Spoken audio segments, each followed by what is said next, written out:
the Redcliffe Legion, and we're here to talk about a pioneer, a local legend, Raymond Dubeau.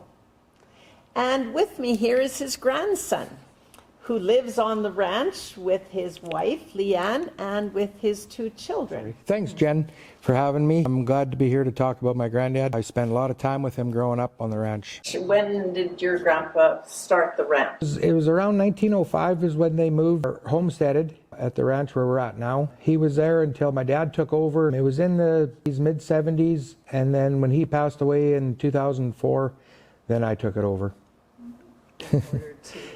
My grandma wanted my granddad to have an education, so they bought a house in Redcliffe. My granddad and his mom moved to Redcliffe through the week for him to go to school, and then he'd go home on the weekends, but he didn't quite make her through grade 10, and then he went back home and stayed home.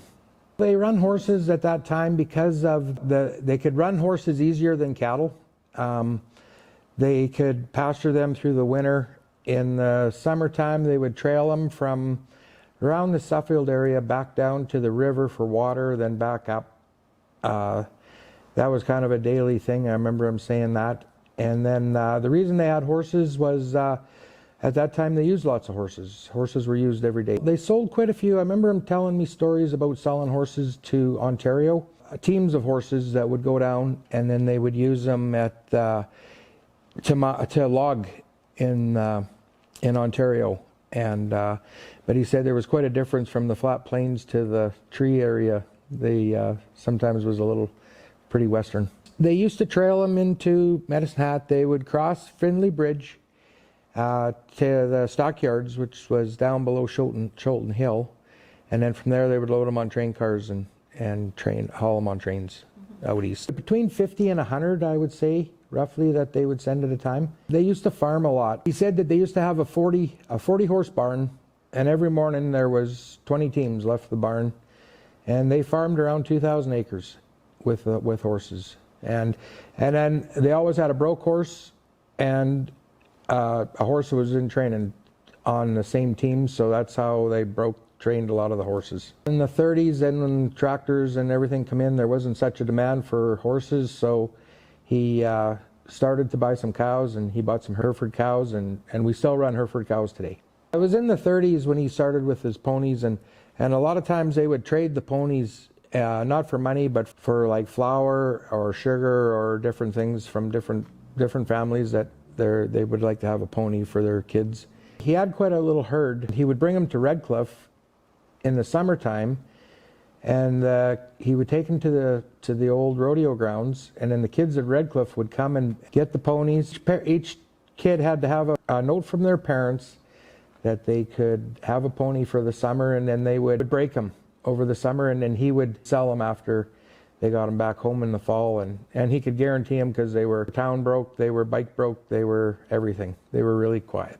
Well, it's really been good to hear about a pioneer. Medicine Hat Cowboy Poetry really likes to find out about the pioneers and pioneer times, and thank you for sharing the information about your grandpa and what it was like way back then. Thanks for having me, and I'm very honored to be able to run the ranch that he started.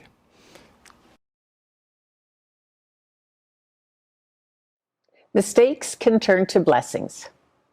Sometimes a mistake can be a blessing in disguise. For Raymond, it was when he got Gillette. His judgment's always wise, but this Shetland's a surprise. He's sure that this exchange he will regret. He was a shrewd horse trader, always got the best of deals. To one man, sold the same horse twice for more. He raised horses from the field for pulling things four-wheeled. What could a little pony be good for? One day he hired a Congram boy to help with loading hay. Eric fell in love with that cute mare. Raymond saw a deal that day. To Redcliffe he would haul the bay for brothers 3 to loan while tethered there. Eric and Bill, the older boys, got bucked off many a time. That mare kicked younger Harold, and he bit. One day he came home crying. He's covered with dirt and grime. Gillette had run away, lickety-split. In a panic, it was Eric who would race to track Gillette. Finally, it's back to the ranch that they had come. He's covered with sticky sweat, and he's worried, you can bet. But Raymond gave him cookies, scoldings none. When the summer ended, Gillette was plumb tame. The agreement was that she goes back to Ray. He traded her for honey. He hadn't got much money, but the memories of his childhood came to play. He'd been a lad of 8 when his dad gave him a colt. He loved that Shetland more than words can say. Jenny'd follow him everywhere. How he lost her wasn't fair. His head was hatching plans that very day. Shetlands he would raise. A stallion he would get from the Toronto at their annual winter fair. The taming of the yearlings in the summer would be met by the town kids who'd be caring for them there. His pony ranch, it flourished. He's known far and wide. Prices rose, and there's a market now for chuck racing side and for children to ride. It's a win situation to Gillette give a bow. The kids couldn't wait for the holidays to come. They'd ride and they'd race. So much fun. Free boarding and free training.